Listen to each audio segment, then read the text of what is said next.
안녕하세요. 썰밤 구독자님들. 저는 평범한 40대 남성인데요. 늘 사연을 듣기만 하다 이렇게 처음으로 글을 써봅니다. 다름이 아니라 어느 날 갑자기 제 앞에 나타난 기적에 대해 이야기하고 싶어서요. 불과 몇 년 전까지만 해도 제 삶은 고난과 어려움으로 가득 차 있었습니다. 하지만 어느 날 찾아온 우연한 만남으로 인해 제 인생은 완전히 달라졌죠. 지금부터 그 이야기를 해보려고 하는데요. 마지막에 기막힌 반전이 숨어 있으니 꼭 끝까지 들어주세요. 그럼 시작하겠습니다. 어린 시절 제 삶은 힘겨움 그 자체였습니다. 태어날 때부터 제겐 아버지가 없었는데요. 엄마 말로는 사고로 일찍 세상을 떠났다는데 글쎄요. 아마도 제 느낌으로는 엄마가 임신했다는 걸 알고 책임지지 않으려고 도망갔던 것 같습니다. 그도 그럴 게 엄마는 서류상으로 결혼하지 않은 상태였거든요. 즉, 미혼모였죠. 어쨌든 여자 혼자 아이를 키우는 게 얼마나 힘들었겠습니까? 엄마에겐 의지할 남편도 그렇다고 비빌 수 있는 친정이 있는 것도 아니었거든요. 게다가 엄마는 몸이 많이 약했어요. 식당 일을 하다 허리를 다친 뒤로는 빛도 안 들어오는 반지 앞방에 누워 끙끙 앓기만 했죠. 결국 얼마 안 가 저희 모자는 월세가 밀려 그 반지 앞방에서도 쫓겨났고요. 이리저리 거처 없이 떠도는 떠돌이 신세가 됐습니다. 그때 당시 제 나이가 6살이었는데요. 초등학교도 안 들어간 그 어린애가 뭘 알겠어요. 그저 엄마한테 춥다, 배고프다, 왜 집을 나온 거냐 찡찡거리기만 했죠. 집도 잘도 없지, 옆엔 저라는 커다란 혹이 있지. 당시 30도 안 됐던 엄마에게 저는 너무나 버거운 존재였나 봐요.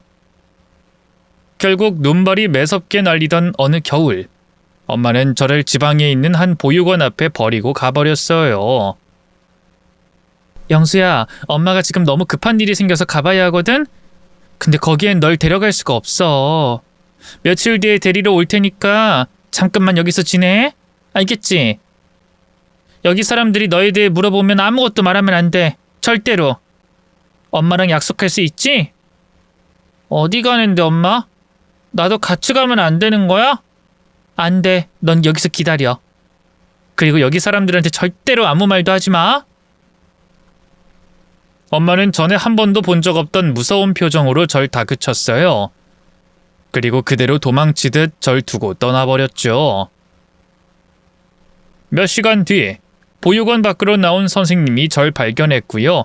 이름이 뭔지, 부모님은 어디 계시는지 등을 물었는데요. 처음엔 별 생각 없이 제 이름을 말했다가 뒤늦게 엄마와 약속한 게 생각나더라고요. 그래서 그때부턴 입을 꾹 다물고 아무 말도 하지 않았죠. 저는 약속을 지켰는데 엄마는 끝내 약속을 지키지 않았어요. 며칠 뒤에 데리러 온다던 엄마는 일주일, 한 달, 1년이 넘도록 오지 않았죠. 그동안 전 체념을 배웠고 조금씩 보육원 생활에도 익숙해지기 시작했습니다. 보육원에서의 하루는 일찍 시작됐어요. 아침 6시에 일어나야 했고 모두가 함께 식사를 했죠. 형편이 그렇게 좋은 곳은 아니었던지라 음식도 부실했는데요. 아침 식사는 대부분 밥과 김치 그리고 멀건 계란국이었죠. 늘 배가 고팠던 저는 처음엔 그저 먹을 수 있는 것에 감사했지만 시간이 지날수록 단조로운 식사에 지쳐갔습니다. 무엇보다 제가 가장 힘들었던 건 다른 아이들과의 관계였어요. 다들 같은 처지였지만 그 안에서도 엄연히 서열이라는 게 존재했죠. 저는 몸집이 작고 말수가 적어서 종종 다른 아이들에게 괴롭힘을 당했어요. 아이들은 제게 모욕적인 말을 하거나 물건을 빼앗곤 했죠. 한 번은 제가 아끼던 작은 장난감 자동차를 빼앗긴 적도 있었는데요. 그건 언젠가 엄마가 처음이자 마지막으로 사준 유일한 선물이었습니다. 그 장난감 자동차는 제게 유일한 위안이었지만 결국 그마저도 잃고 말았죠. 저는 시간이 지날수록 음울한 아이가 되어갔고요. 그래서인지 그 어떤 곳에도 입양되지 못했습니다. 그렇게 보육원을 졸업한 후 저는 성인이 됐습니다. 이제는 자신의 삶을 스스로 책임져야 한다는 압박감에 너무 힘들었죠. 무엇보다 의지할 수 있는 부모나 친척 하나 없는 혈혈단신이라는 게 참 서러웠네요. 경제적인 문제도 숨통을 조여왔어요. 얼마 안 되는 자립지원금으로 월세방을 구하고 나니 통장엔 10원 한 장 남은 게 없더군요. 취업을 하려고 해도 고등학교만 간신히 졸업한 고아였으니 안정된 직업을 찾기 어려웠어요. 기술 같은 걸 배운 것도 아니라 더 힘들었죠. 결국 저는 급하게 배달 아르바이트를 시작하게 됐습니다. 아침 일찍부터 밤 늦게까지 오토바이를 타고 도시 곳곳을 누비며 음식을 배달했어요. 한여름의 무더위 속에서도 한겨울의 매서운 추위 속에서도 저는 쉼없이 일했습니다. 매일같이 바쁘게 움직였지만 버는 돈은 그저 간신히 생활비를 충당할 정도였죠. 그래서 눈이 와서 길이 얼어도 몸이 아파도 배달을 멈출 순 없었어요. 배달 하나하나가 소중한 수입이었기 때문이죠. 한국만큼 음식 배달 속도가 빠른 곳도 없거든요. 우리나라 사람들이 얼마나 성질이 급한지 아시잖아요. 낮 동안엔 늘 교통체증에 시달렸는데요. 그걸로 조금이라도 늦으면 얼마나 뭐라고 할지 알기에 항상 스트레스를 받았습니다.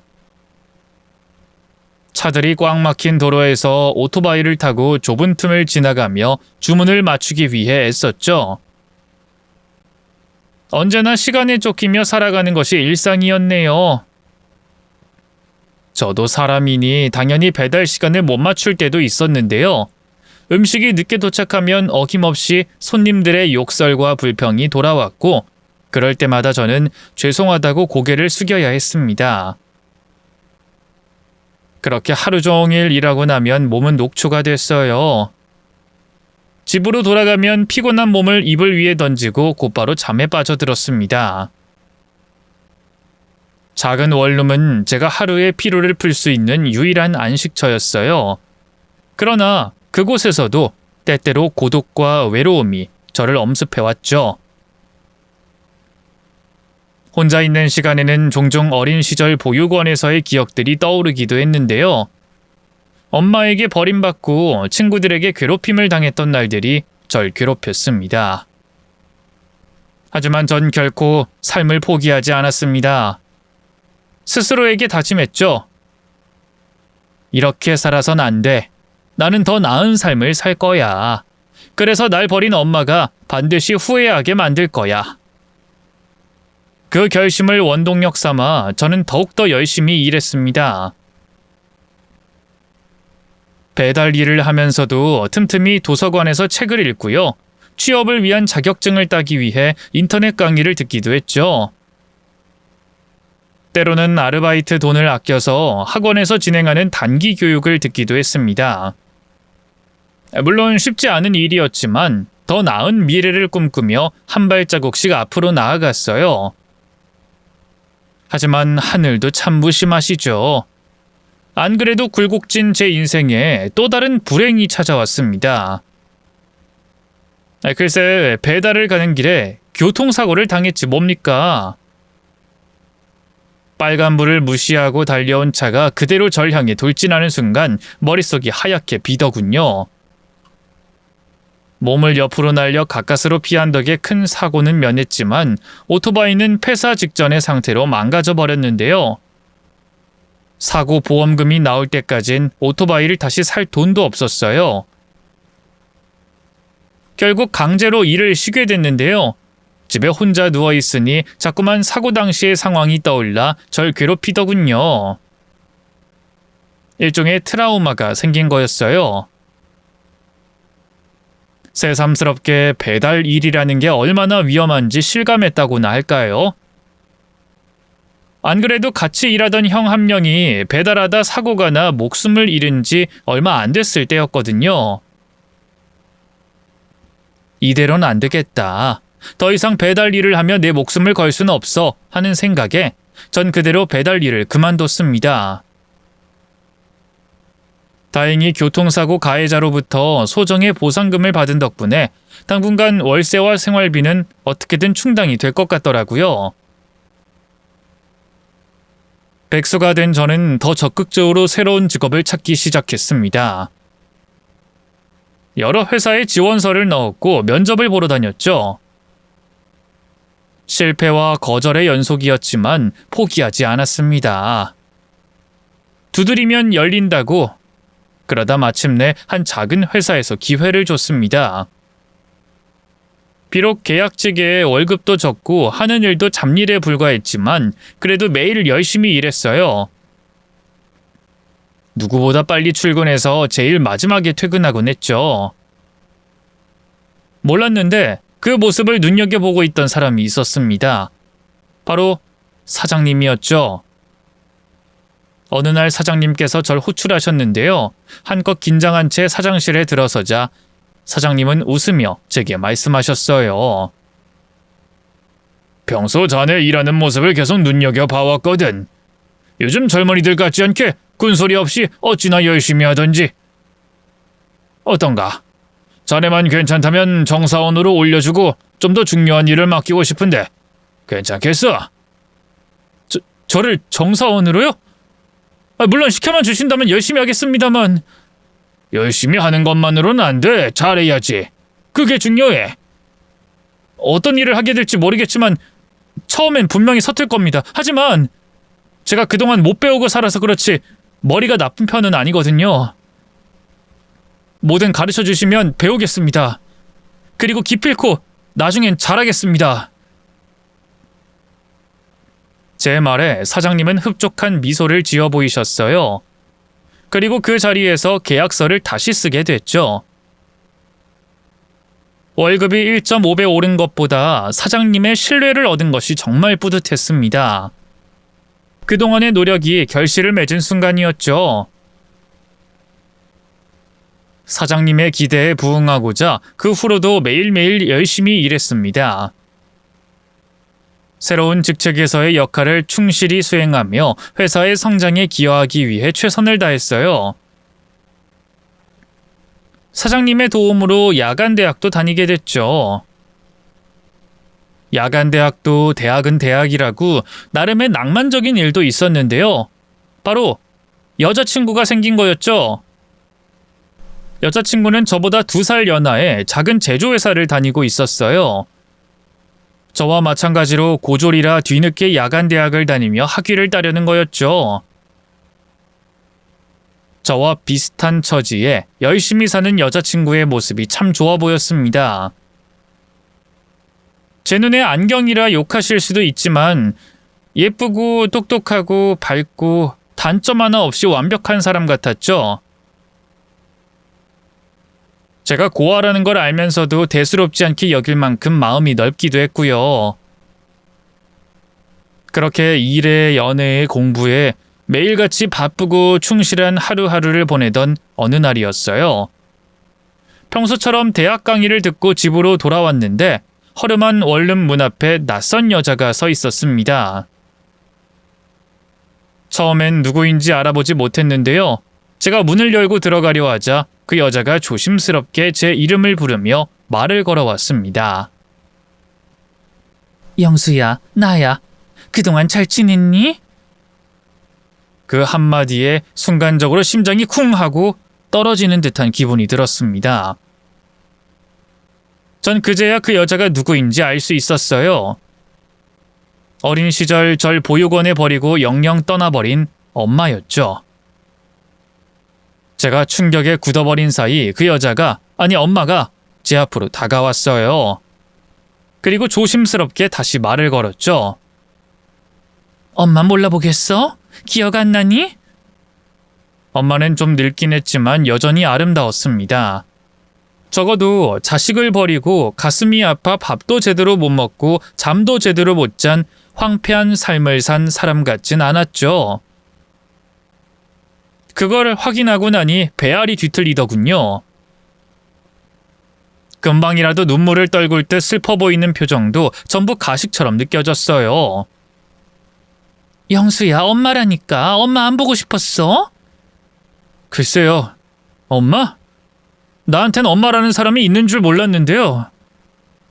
제 차가운 비아냥거림에 엄마의 눈에 눈물이 차올랐습니다. 미안해, 영수야. 정말 미안해. 그땐 어쩔 수 없었어. 그리고 널 다시 찾고 싶었지만 상황이 여의치 않았고 무엇보다 용기가 나지 않았어. 저는 차가운 눈길로 엄마를 바라보며 고개를 저었습니다. 어쩔 수 없었다. 상황이 여의치 않았다. 죄다 핑계뿐이네요. 이제 와서 미안하다고? 내가 얼마나 힘들게 살았는지 알기나 해?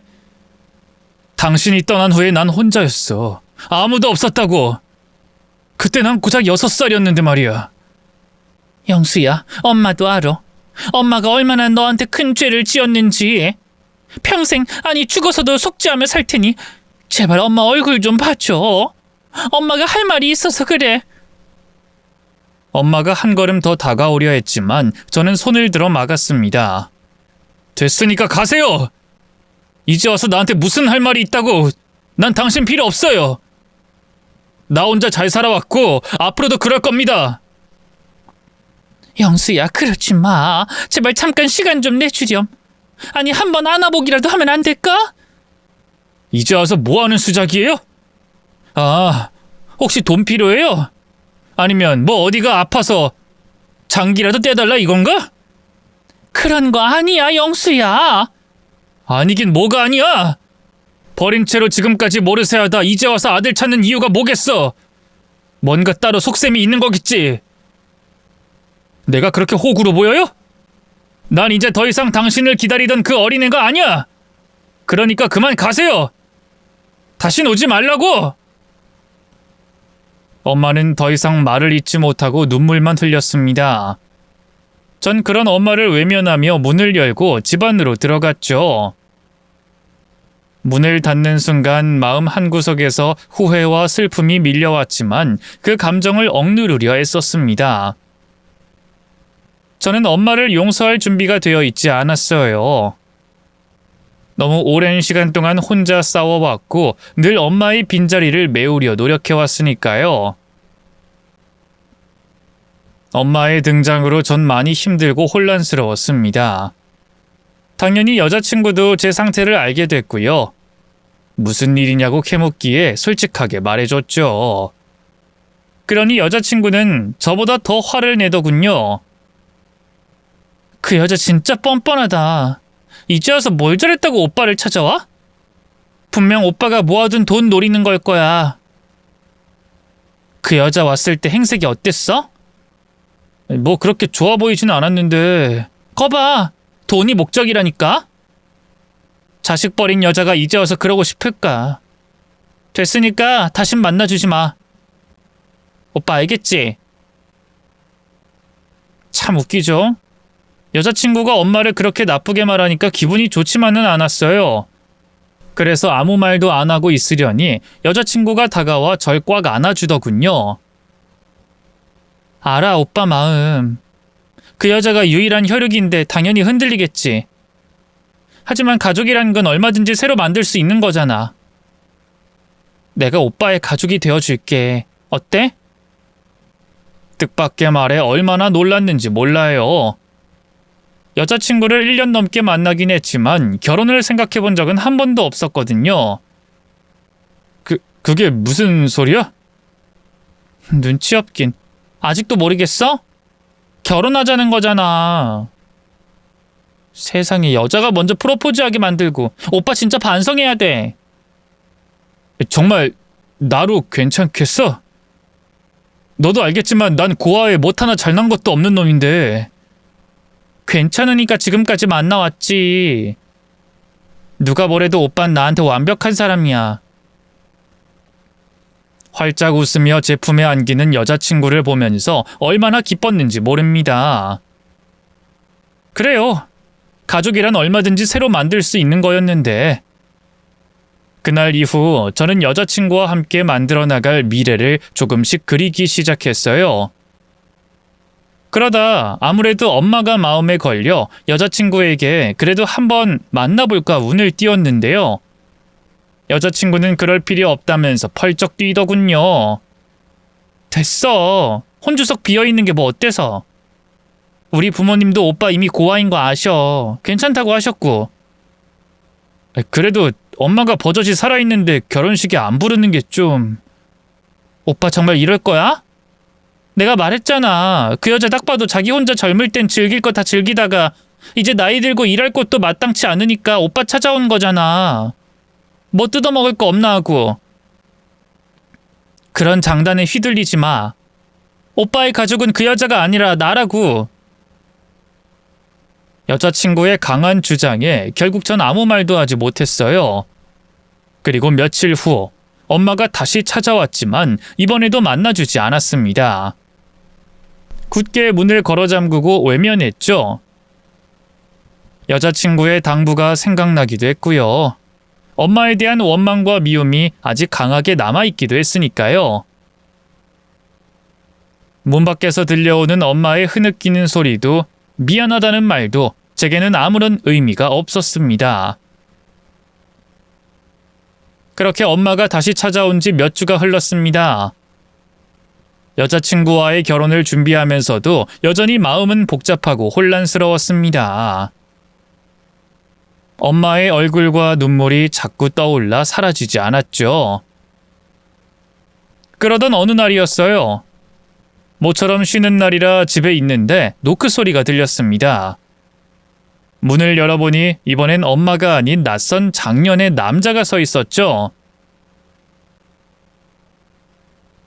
누구시죠? 김영수 씨 맞죠? 안녕하세요. 전 당신 모친인 김순애 씨의 지인입니다. 지인이요? 대체 저희 집엔 왜... 잠시 머뭇거리던 남자가 이내 너무나 충격적인 말을 했습니다. 실은 순애 씨가 간암으로 병원에 있어요. 이미 말기라 더는 치료도 어렵고 오늘을 넘기기 힘들 거라고 하는군요. 이 정신이 오락가락하는 와중에도 자꾸만 당신을 찾아서 이렇게 제가 직접 찾아왔습니다. 제발 부탁입니다. 순애 씨를 만나줘요. 이대로는 당신도 평생 후회할 겁니다. 순간 심장이 철렁 내려앉았습니다. 저는 한동안 아무 말도 하지 못하고 그 남자를 멍하니 쳐다보기만 했어요. 머릿속이 하얘졌고 온갖 생각이 스쳐갔습니다. 엄마가 간암이라니, 이제 곧 죽는다니, 도저히 믿을 수가 없었죠. 엄마가 돌아가시면 이대로 영영 다신 만날 수 없게 되는 거 아닌가? 난 정말 그걸 바라나? 스스로에게 던진 질문에 대한 대답은 아니오였습니다. 용서하지 않겠다고 다짐했던 마음은 그 순간 무너져 내리고 말았어요. 저는 남자를 따라 병원으로 향했고요. 가는 길에 남자는 제가 몰랐던 엄마의 지난 삶을 이야기해줬습니다. 당연한 얘기였지만 엄마도 그리 평탄한 삶을 살지 못한 건 마찬가지였어요. 남의 집 식모살이를 하다 도둑으로 몰려 쫓겨나기도 하고 식당 주방에서 일하다 불이 나 죽을 뻔한 적도 있다 하더군요.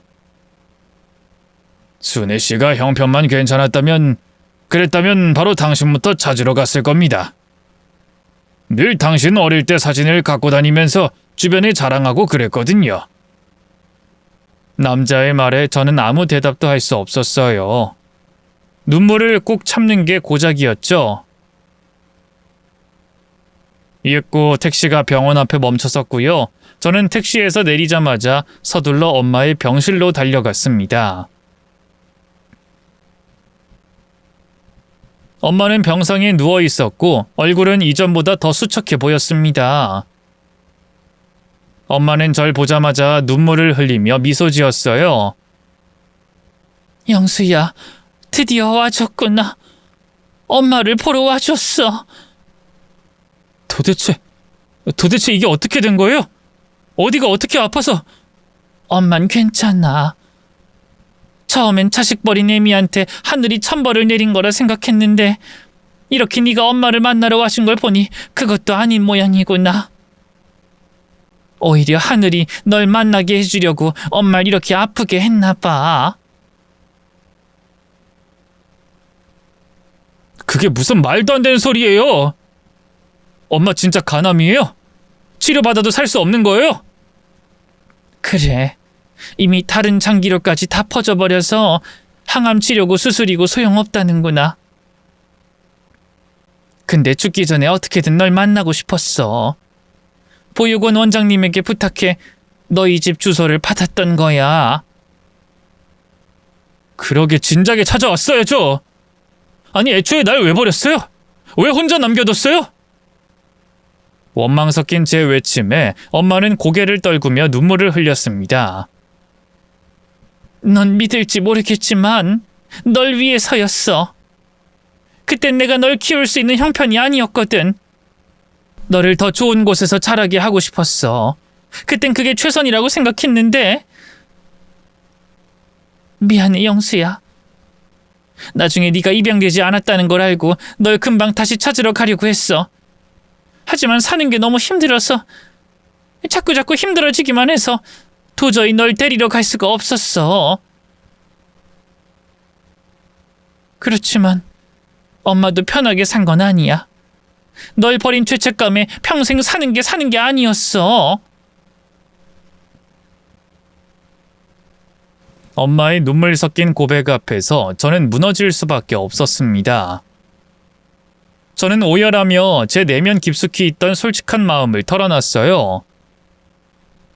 차라리 다른 나쁜 엄마들처럼 내가 성인이 되고 돈을 벌기 시작했을 때 다시 나타나 주기라도 하지.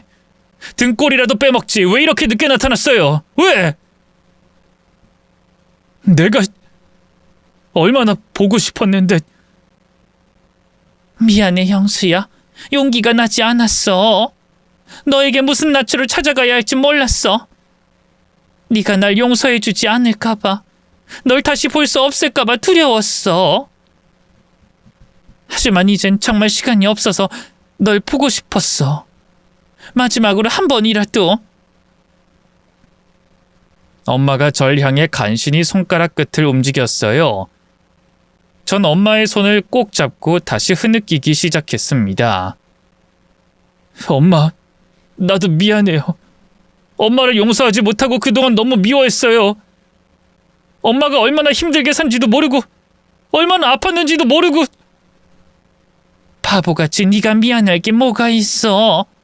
잘못은 다 엄마가 했는데. 이렇게 찌금이라도 엄마 보러 와줘서 정말 고마워 영수야. 엄마는 마치 끝을 예감한 사람처럼 잔잔하게 미소를 지었어요. 그리고 천천히 유언과도 같은 말을 남겼죠. 영수야, 이 못난 엄마 용서해줘서 정말 고마워. 덕분에 엄마는 이제 편히 눈 감을 수 있을 것 같아.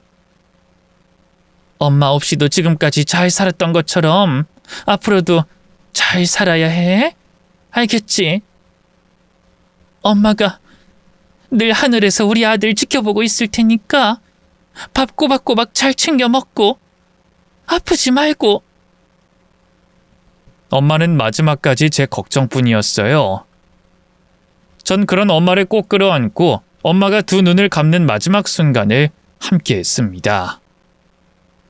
이윽고 엄마는 조용히 숨을 거뒀고요. 의사의 사망 선고를 듣는 순간 저는 그 자리에서 무너지며 울부짖었습니다. 엄마, 왜 이제서야 나타난 거예요? 그동안 얼마나 보고 싶었는지, 얼마나 힘들었는지 알기나 해요? 왜 혼자 그렇게 고생하면서도 나한테 아무 말도 안 했어요? 왜요, 엄마? 이제야 이렇게 떠나버리면 난 어떻게 해요? 엄마, 정말 미안했어요. 내가 엄마를 찾았어야 했는데, 더 일찍 용서했어야 했는데, 이젠 너무 늦었잖아요. 제발 엄마, 한 번만 더 내 이름 불러줘요. 제발 다시 돌아와줘요. 내가 정말 잘할게요. 정말 잘할게요.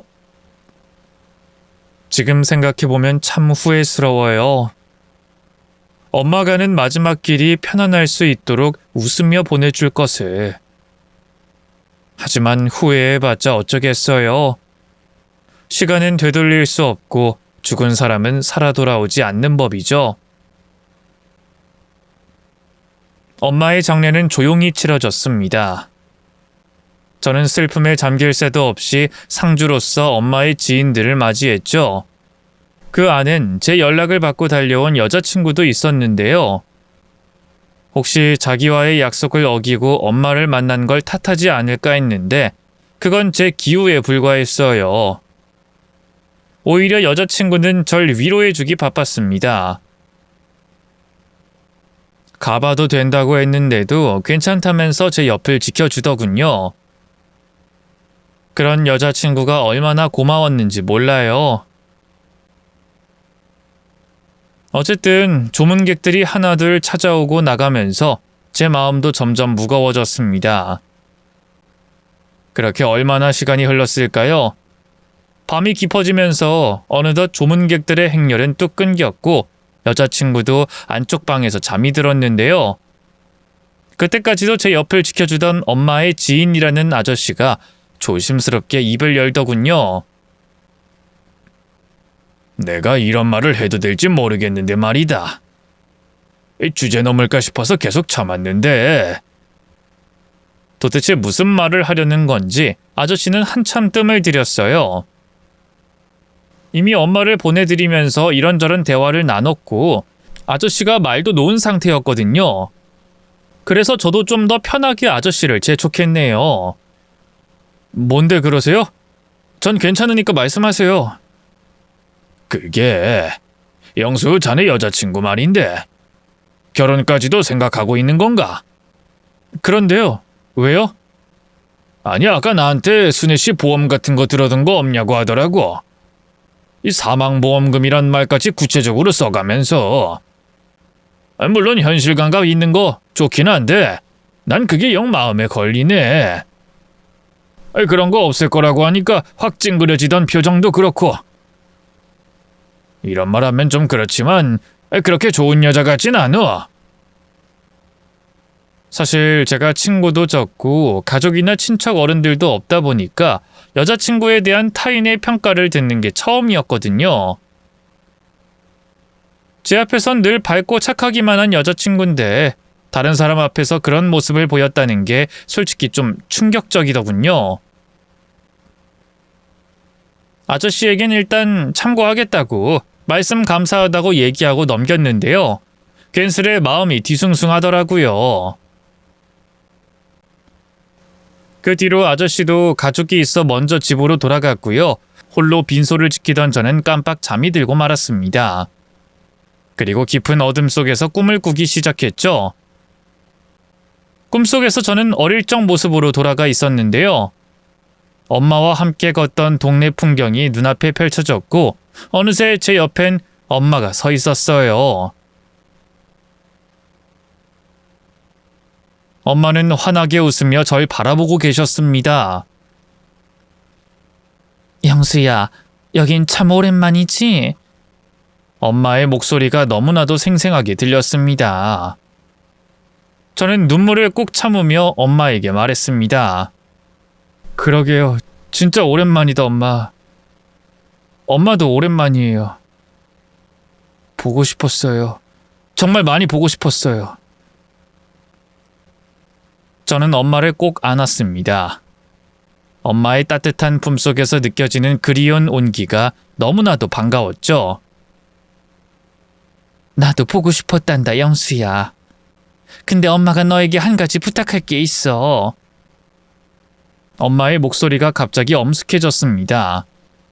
저는 고개를 들어 엄마를 바라봤죠. 부탁이요? 무슨 부탁인데요? 말만 하세요. 제가 들어드릴 수 있는 건 뭐든 다 들어드릴게요.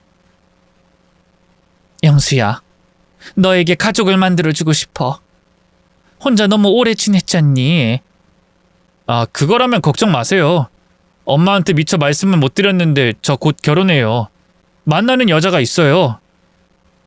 그 여잔 안 돼. 절대로. 네 가족이 될 사람은 따로 있어. 엄마의 단호한 태도에 깜짝 놀란 것도 잠시. 이내 엄마가 또다시 수수께끼 같은 말을 내뱉었어요. 엄마 옆자리에 있는 사람이 외롭지 않게 해줬으면 해. 그분도 많은 고생을 했고 나처럼 어린 자식을 남겨두고 왔지 뭐니. 계속 그 애 걱정을 하는데 네가 그 애를 도와줄 수 있을 거란 믿어. 그게 무슨 말이에요? 그분은 또 누구고 그분의 어린 자식이라뇨? 그 아이는 네가 도와줘야 해. 그 아이에겐 네가 필요해. 네가 그 아이를 보살펴주면 그 아이도 너에게 소중한 가족이 되어줄 거야. 저는 엄마에게 더 묻고 싶었지만 그 순간 꿈에서 깨고 말았습니다. 눈을 뜨니 빈소는 여전히 고요했고 전 혼자였습니다. 안쪽 방에서 자고 있던 여자친구도 보이지 않았죠. 어딜 간 건가 싶어서 빈소 밖으로 나왔어요. 저 멀리 복도 끝 화장실에 여자친구의 모습이 보였는데요. 다가가 말을 걸려고 하던 저는 멈칫하고 말았습니다. 여자친구는 누군가와 통화 중이었는데요. 그 말투가 왠지 심상치 않더군요. 그래, 뭐 보험금이라도 있을까 했는데 땡전 한 푼 없는 것 같아. 아, 하긴 지 아들 버리고 여태까지 찾지도 않던 여잔데 돈이 어딨겠어. 보나마나 밑바닥 인생 살았을 텐데. 빚이나 없음 다행이지 뭐. 여자친구는 친구와 통화 중인 것 같았어요. 솔직히 저희 엄마에 대해 함부로 다른 사람에게 나쁘게 말하는 게 화가 났지만 일단은 그냥 무시하고 돌아서려고 했는데요. 뒤이어 들려온 여자친구의 충격적인 말이 제 가슴을 후벼 팠습니다. 아니, 내가 뭐 슬플 게 있나? 난 오히려 잘 죽었다 싶어. 솔직히 오빠 계속 그 여잔데 흔들렸거든. 아무래도 친모잖아. 근데 내가 그 오빠를 왜 남편감으로 골랐는데?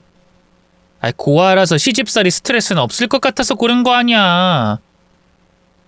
솔직히 내 주제에 뭐 좋은 집안엔 나 잘난 남자 만나는 건 꿈도 못 꾸고 그냥 성실하고 돈 잘 버는 남자 만나서 편하게 사는 게 장땡이지 뭐.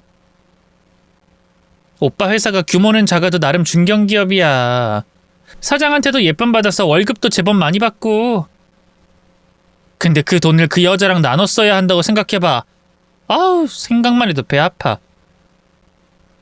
나도 고인한테 이런 말하고 싶진 않은데 솔직히 말해서 죽은 게 잘 됐다 싶다니까.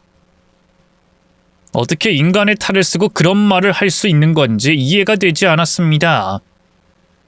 저는 그대로 여자친구에게 다가가 핸드폰을 낚아챘어요. 그리고 바닥에 집어 던져버렸죠. 핸드폰은 순식간에 박살이 났고요. 놀란 여자친구는 절 보자마자 입을 틀어막았습니다. 오빠, 설마 지금 내가 한 말 다 들은 거야? 들었지. 그럼 못 들었겠어? 어떻게 그런 말을 할 수가 있어? 어떻게? 불쌍한 우리 엄마한테 뭐? 잘 죽었다고? 우리 엄마가 너한테 그런 막말을 들을 정도로 잘못했어?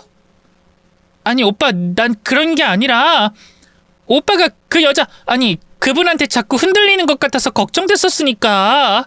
무슨 걱정? 내가 앞으로 너한테 갖다 바칠 예정이었던 돈을 우리 엄마랑 나눠야 하는 걱정? 네가 이런 속물 같은 여자인 줄 진작에 알아봤어야 하는 건데. 내 눈앞에서 당장 사라져. 그리고 다신 연락하지 마. 제 말에 여자친구의 얼굴이 하얗게 질린 것도 잠시. 이내 자기도 기분이 나빴나 봐요. 씩씩거리면서 알겠다 하더군요. 그렇게 말하면 누가 뭐 무서워할 줄 알아? 그래, 헤어져. 아쉬운 사람이 누군데? 나중에 오빠야말로 연락해선 잘못했다고 빌지나 마. 여자친구는 짐을 챙기더니만 택시를 타고 바로 떠나버렸어요. 홀로 남겨진 저는 감정을 추스르기 위해 한참을 숨을 골랐습니다. 그렇게 얼마나 시간이 지났을까요? 문득 꿈속에서 엄마가 한 말이 생각났어요. 여자친구는 절대 안 된다더니 여자친구의 이런 속물적인 성정을 하늘에서 진작에 꿰뚫어보고 한 말일까 싶더군요. 그러다 문득 또 엄마의 다른 수수께끼 같은 말도 생각이 났습니다.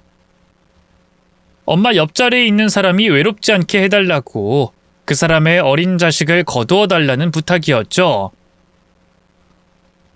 저는 혹시나 하는 마음에 조심스럽게 엄마의 빈소 옆에 있는 다른 빈소로 향했습니다. 그리고 눈앞에 펼쳐진 경악스러운 광경에 숨을 멈추고 말았죠. 놀랍게도 빈소에는 조문객도 상주도 없었습니다. 그저 방 한가운데 장년의 남성으로 보이는 고인의 영정사진만이 외롭게 놓여 있었죠. 또 그 앞에선 어린 남자아이가 홀로 울고 있었는데요. 이제 7살, 8살쯤 됐었을까요? 초등학교도 들어가지 않았을 것 같은 어린 나이였어요. 망설이던 저는 조심스럽게 다가가 말을 걸었습니다. 안녕, 너 혼자 있니? 아이는 깜짝 놀란 것도 잠시 이내 눈물을 훔치며 고개를 끄덕였습니다. 네, 저 혼자예요. 근데 사회복지사 선생님이 있어서 완전 혼자는 아니에요. 그러니까 나쁜 아저씨면 그냥 가세요. 아이는 나이답지 않게 똘망똘망해 보였어요. 저도 모르게 웃음이 나더군요. 아저씨는 나쁜 아저씨 아니야. 사진 속에 있는 분은 네 아빠야? 네. 우리 아빠는 옛날에 엄청 큰 자동차 운전했는데요. 그게 너무 커서 다리를 다쳤어요. 그래서 많이 아팠어요.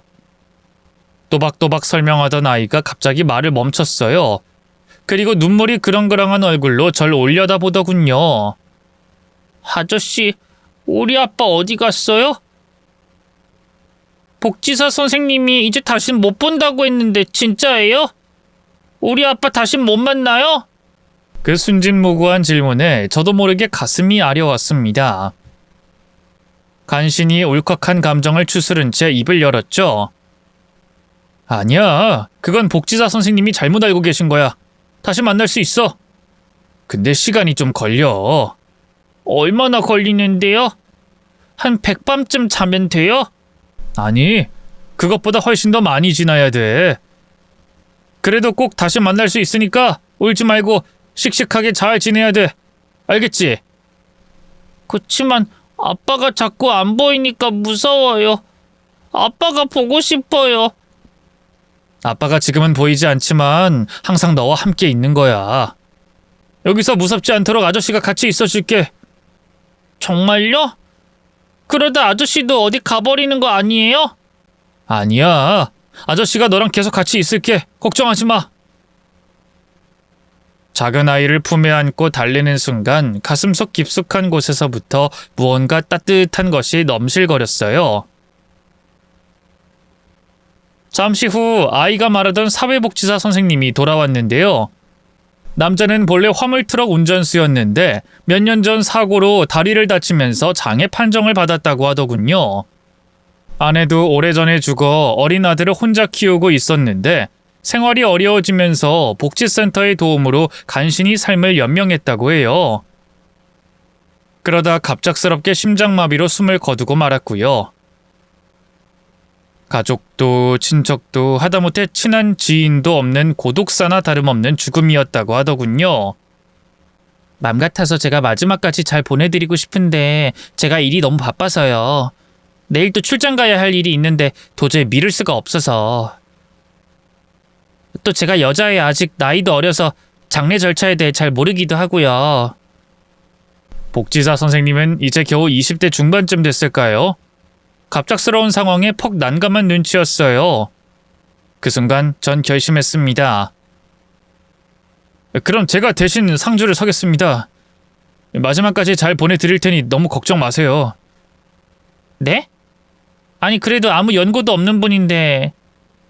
사실 이 바로 옆이 저희 엄마 빈소거든요. 어차피 저희 엄마 보내드리는 길이기도 하고 이렇게 이 아이와 만난 것도 인연이다 싶어요. 이 아이가 나중에 커서 이 날을 떠올릴 때 그래도 옆에 누군가 있었다는 사실에 위안을 받았으면 하거든요. 제 말에 복지사는 퍽 감동받은 눈치였어요. 거듭 고맙다고 하면서 연락처를 알려준 뒤 자리를 뜨더군요. 전 아이의 옆에 앉아 말없이 손을 꽉 잡아줬어요. 그리고 그 애가 올 때마다 달래주고 밥도 먹이고 잠도 재웠죠. 또 고인의 마지막 길도 장례 지도사와 상의해 잘 마무리했네요. 물론 엄마의 장례도 마찬가지였고요. 몰랐는데 이 장례식이라는 게 생각보다 비용이 꽤 나가더라고요.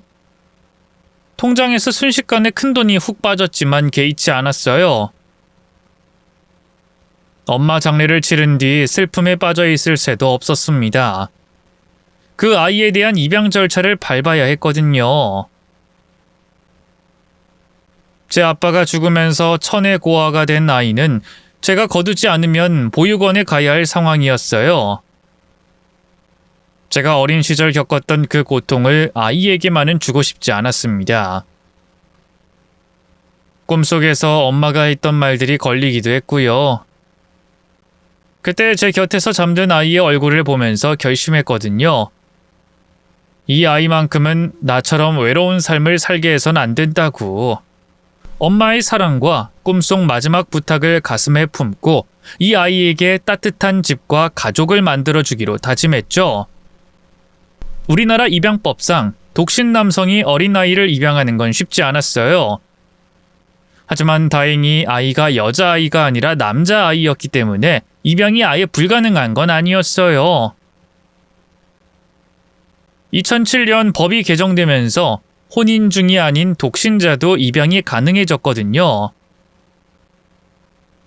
입양 승인까지 무려 3년에 가까운 시간이 걸렸던 것 같네요. 저는 제 아들이 저처럼 외로운 삶을 살지 않았으면 했어요. 어떻게든 아들을 잘 키우고 싶었죠. 그래서 따로 육아에 대한 공부도 많이 하고요.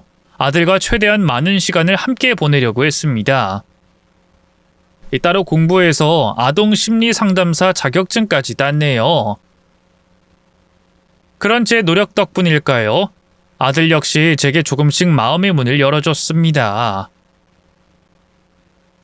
줄곧 저를 아저씨하고 부르더니만 함께 산 지 1년 만에 아빠라고 부르더군요. 아들이 저를 처음 아빠라고 부른 날 문득 깨닫게 되더군요. 저는 그때까지 줄곧 제가 아들을 구원했다고 생각했는데요. 그게 아니었어요. 오히려 아들이 절 구원했던 거예요. 아들이 없었다면 전 여전히 죽은 엄마를 그리워하면서 슬픔과 외로움 속에서 홀로 싸우고 있었겠죠. 그러던 어느 날이었어요. 평소처럼 퇴근해 아들과 저녁을 먹으려는데 갑자기 전화벨이 울렸어요. 받아보니 과거 아들과 아들의 친부를 책임져 주던 사회복지사였습니다. 선생님, 오랜만입니다. 그동안 잘 지내셨어요? 네. 근데 선생님 지금 어디 계세요? 댁이신 거면 제가 잠깐 찾아뵈도 될까요? 꼭 전해드려야 할 게 있어서요. 사회복지사 선생님은 왠지 모르게 몹시 흥분 상태였어요. 주소를 불러주고 한 30분쯤 됐을까요? 바로 초인종이 울리더군요. 문을 열자마자 사회복지사 선생님이 바로 제게 무언가를 내밀었습니다. 축하드려요, 선생님. 승준이 아버님, 박상철 고인분께서 드리는 겁니다. 네? 대체 무슨 말씀이신지... 일단 받아보세요. 복지사 선생님이 내민 건 낡은 지갑이었어요. 이건 고인분의 유품인 건가요? 그때 유품 정리할 땐 못 봤던 건데.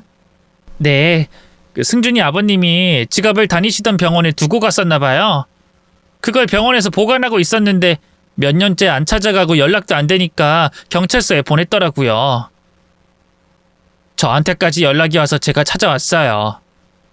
근데 그 지갑에 뭐가 들어있는 줄 아세요? 얼른 열어보세요. 얼른요.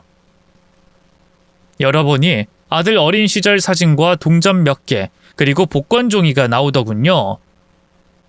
그제야 저도 대충 상황이 짐작이 가더라고요. 그래서 떨리는 목소리로 물었네요. 설마 이 복권이... 맞아요. 1등이에요. 아직 당첨금 수령 기간도 남아있고요. 고인분께서도 몰랐을 거예요. 복권 발표 날이 장례식 바로 다음 날이었거든요. 혹시나 하는 마음에 확인해봤는데 1등이라고 나와서 어찌나 놀랐던지. 선생님의 말에 전 잠시 멍해졌습니다. 믿기지 않는 현실에 한동안 말을 잇지 못했죠. 그런 제가 답답했는지 선생님이 다시 입을 열었습니다. 이 복권 당첨금은 고인분이 선생님과 승준이한테 주는 선물이에요. 법적으로 당연히 승준이가 상속받아야 하는 거고요. 지금 승준이가 미성년자라서 당첨금 수령이 불가능할 텐데 그건 변호사랑 상담해보면 법적 보호자인 선생님이 대신 받는다든지 방법이 있을 거예요. 그렇군요. 이거야 원 너무 갑작스러운 일이라 얼떨떨해서. 그쵸? 저도 처음엔 그랬어요. 근데 이젠 너무 기뻐요. 역시 착한 사람은 복을 받는다는 옛날 말이 아직 유효한 것 같아서요. 전 선생님이 고인분 장례식 상주 대신 서주신 것도 또 승준이 입양해 주신 것도 줄곧 대단하다고 생각하고 있었거든요. 뭐라도 돕지 못해서 늘 마음이 쓰였는데 고인분께서 이렇게 엄청난 선물을 주고 가셨네요. 아닙니다. 제가 뭘 했다고... 아니에요. 선생님이 그분의 마지막 길을 함께 해주셨기 때문에 또 승준이의 가족이 되어주셨기 때문에 이 모든 게 가능해진 거잖아요. 선생님은 충분히 이 복을 누리실 자격이 있어요. 그렇게 저는 복지사 선생님과 함께 변호사 사무실에 찾아가 상담을 받았습니다. 역시나 당첨금은 미성년자인 제 아들이 직접 수령할 순 없었고요. 법적 보호자인 제가 수령하면 가능하다고 하더군요. 바로 수령받아서 고스란히 아들의 통장 안에 넣어줬어요. 그리고 이건 돌아가신 아빠가 남겨준 선물이라고 했죠. 어린 아들은 아무것도 모른 채 기뻐하더군요. 그럼 우리 이 돈으로 아빠 좋은 집도 사고 멋진 차도 사자. 그리고 아빠가 좋아하는 게장도 먹자. 아빤 괜찮아. 이 돈은 뒀다가 나중에 승준이가 어른 되면 그때 꼭 필요한 곳에 쓰자. 알겠지? 가급적이면 고인분이 남겨준 돈은 쓰고 싶지 않았어요. 물론 홀로 외벌이하면서 아들을 키운다는 게 쉽지만은 않았지만 그래도 그렇게 하고 싶었죠. 그래서 저는 생활비나 기타 다른 비용은 최대한 제가 버는 돈으로 해결하려고 노력했네요. 하지만 아들이 어느 정도 머리가 굵어지면서부턴 그것도 어려워졌습니다. 아들이 돈 뒀다 뭐하냐고 그냥 아빠 한 살이라도 젊을 때 쓰자고 난리를 쳤거든요. 아빠 바보야? 시간이 흐를수록 물가만 올라서 돈은 가치가 떨어진다는 거 몰라? 죽은 우리 아빠도 이렇게 한 푼도 안 쓰고 모아만 두길 바라진 않을걸? 그냥 우리 이 돈으로 집도 사고 차도 사고 하자. 언제까지 이렇게 궁상맞게 살 거야? 자꾸 이러면 나 아빠 아들 안 한다. 말은 밉살 맞게 해도 녀석이 저를 얼마나 사랑하고 따르는지 알고 있기에 웃음만 나왔습니다. 이렇게 돈을 쓰자고 하는 것도 실은 다 저를 위해서 그런 거였죠. 결국 저는 아들의 성화에 못 이겨 함께 어디에 쓰면 좋을지 머리를 맞대고 상의했습니다. 그래서 번듯한 아파트도 한 채 장만하고요. 일정 금액은 기부도 했네요. 또 회사를 그만두고 작게 사업을 시작했는데 혹시 제 정체가 드러날까봐 자세히 말할 순 없지만 의료 관련 일이에요. 저희 엄마처럼 아픈 분들에게 조금이라도 힘이 되고자 시작했죠. 다행히 성과가 좋아서 연 매출이 1억이 넘고요. 거기서 나오는 돈으로 불우이웃에게 작게나마 도움도 주고 있습니다. 저와 비슷한 어려움을 겪는 분들에게 손을 내밀며 엄마의 사랑을 되새기며 살아가기 위해서죠. 아, 그리고 헤어진 전 여자친구에게도 한번 연락이 왔었습니다. 제가 사업가로 성공했다는 걸 듣고는 미련절절한 목소리로 절 붙잡더군요. 오빠, 그땐 내가 생각이 짧았어. 이렇게 오빠랑 헤어지고 나서야 오빠를 얼마나 사랑했는지 알겠더라. 우리 다시 만나면 안 될까? 아니, 일단 나 한 번만 만나주라. 얼굴 보고 얘기하자, 응? 이제 와서 왜 이래? 이미 난 만나는 사람 있어. 너보다 훨씬 잘나고 좋은 여자야. 그러니까 이만 끊자. 다신 연락하지 마. 아직 만나는 여자는 없지만 일부러 더 배 아프라고 거짓말 좀 했습니다. 그 뒤로도 전 여자친구는 계속 끈질기게 굴었는데요. 스토킹으로 경찰에 신고하겠다는 말을 하고 나서야 연락이 뚝 끊기더군요. 지금 와서 생각해보면 제가 전 여자친구와 헤어진 것도 또 아들을 만나 새로운 가정을 꾸린 것도 다 엄마의 마지막 선물이었던 것 같아요. 엄마가 선사한 그 기적 덕분에 저는 새로운 인생의 장을 열었습니다. 혹시 아나요? 지금 이 사연을 듣고 있는 여러분의 삶에도 기적이 찾아올지. 그러니 지금 아무리 힘들어도 포기하지 마세요. 긴 얘기 들어주셔서 감사합니다. 모두 건강하세요.